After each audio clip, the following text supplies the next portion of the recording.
Hi everybody, welcome back to Mediocre Whiskey Review. I'm your host, Jill, and today we're doing a Texas bourbon. Stick around.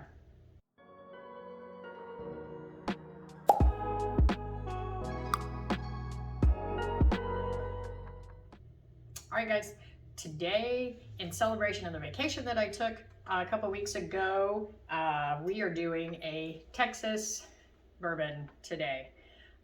This one is the Texas straight bourbon whiskey, and it is finished in PX sherry casks. I picked this up while I was in Texas, very, very South Texas. My shirt, you can't see, says South Padre Island. I stay about 45 minutes from South Padre Island. Obviously, we go there, but picked this up, found it in tiny little town liquor store. And I picked it up because I've never had any Texas bourbon before. I've not heard great things about Texas bourbon and whiskey, but because I was there and it was there, I wanted to try it, and so this is the one I picked up because why not? So a little background on this. The distillery for this is Firestone and Robertson Distilling Company, and they are in Fort Worth, Texas. This is a 4-year-old straight Texas bourbon, and it is finished for 8 months in the PX sherry casks. So their website has lots of information about the sherry casks. Like, they go into the history of why, like, the sherry wine and the grapes that they use and all of that. So basically, after the sherry comes out of the casks, this distiller got the barrels 4 weeks later. So they were still pretty fresh. It's not like they sat around forever. So they were still pretty fresh casks, and the sherry had been in those casks for 20 years. So kind of cool, right? Like, we'll see. But the proof on this is 101.6 proof, and this was bottled in September of 2020. Now, I'm going to tell you what I like about this bottle. So, first of all, I noticed as I was taking the cork off that this band right here, this is leather of some sort, but it's soft. It's very kind of cool, right? And then the top of the cork has leather in it as well, and their website has information that this is their kind of signature. It started out with one of the proprietors of the distillery wanted to do something different with their cork tops, and so he went and got a pair of his old cowboy boots and basically cut them up and put it on the top of the cork, which is like kind of cool. And apparently, if you go to the distillery, you can take a pair of your boots and they will do that. They will make you cork tops out of your boots. So that's kind of neat, right?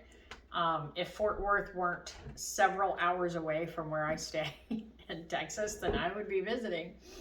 But at any rate, I did sip on this while I was on vacation, but not enough that I was like trying to pull out flavors. So we're gonna do that.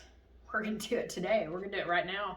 I just poured this like 10 minutes ago, and it's obviously a very dark color, and I assume a lot of that comes from the sherry casks, because why wouldn't it? So let's jump right in.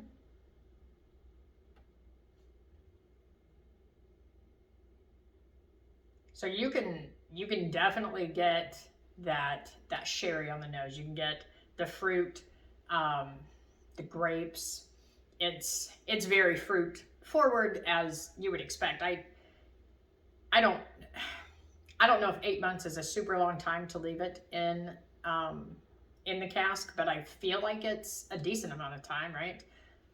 So I'm sure, and it being only 4 weeks old when they got the barrels, I assume that it was still pretty damp inside there. So there was probably lots and lots of the sherry still left over.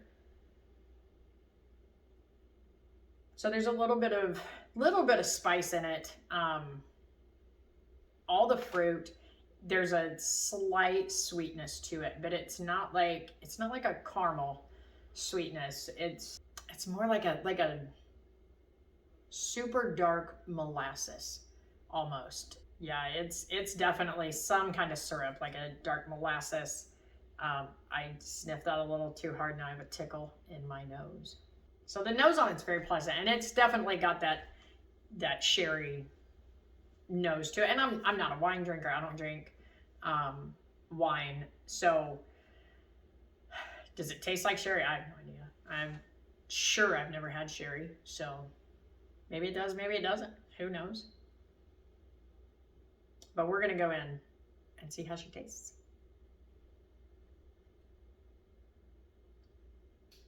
So there's a lot more spice in that first sip that I took than I would have expected.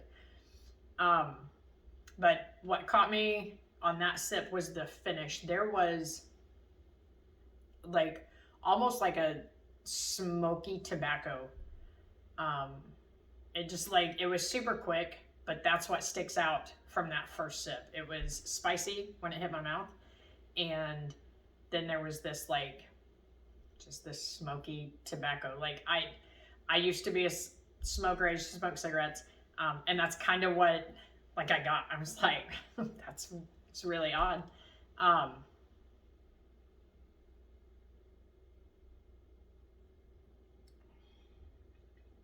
So that was much less spicy, and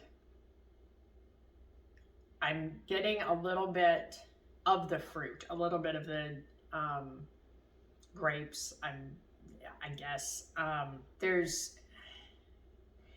not a lot of sweetness, like sweet notes that I'm pulling out. Like I got like a tiny little like vanilla maybe. So the more that I smell this, I'm getting the fruit notes, and that you can tell that it's some kind of finished whiskey. But what I get from, I'm not going to say all, but what I have gotten before from some whiskeys that were finished in different barrels, it's kind of like a musty scent. It's not a really like unpleasant scent. It just has that slight mustiness to it. And maybe that's even the wrong word, but that's what's in my head. So that's what we're going with. There's definitely molasses on the nose, and maybe what it's like a really dark cherry, which I assume would make sense. Right? The nose is decent. It's not my favorite by any means, and it's not obviously not my least favorite either, but it's okay. It's pretty solid. Like almost every time I go back in, I can get just something different. Like it's changed slightly. That one, that's about a little bit more of the spice on it than the last one did, but there's maybe a nut of some kind. It's got a slight nuttiness to it, but the palate also, like the first 3 sips that I've taken, they're all slightly different, which is fine. I'm good with that. So we're going for number 4. I don't usually, keep going at 4, but we're in it now. That one was quite a bit heavier in the spice that time as well. And the one thing that I did not look up about this was the mash bill. So yeah, that's my bad. But I will find it. I'll try to put it up on the video before I post it.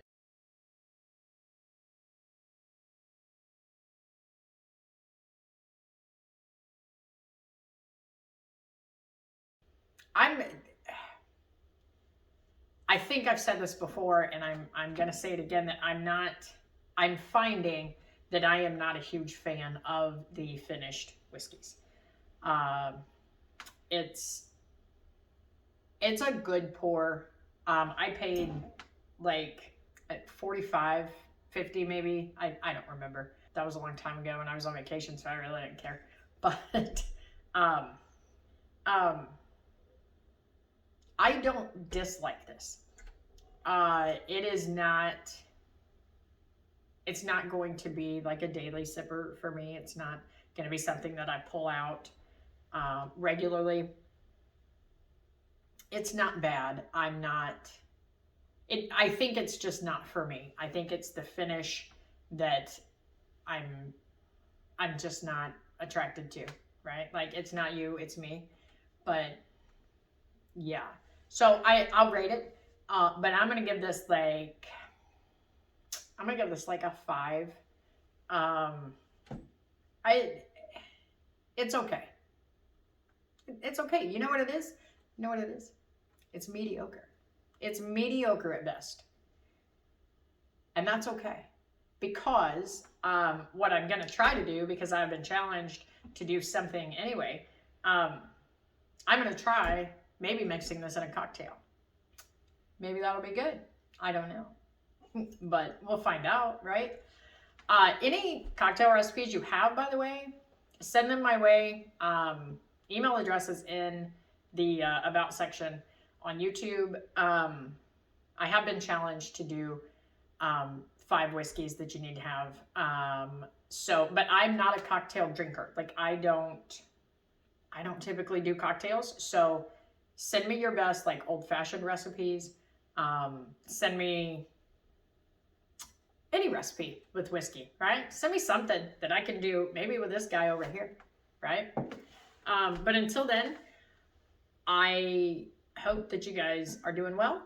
Just stay tuned, like and subscribe, and I don't know why this is in my hand now, but like and subscribe, and we'll see you next week, guys. Cheers.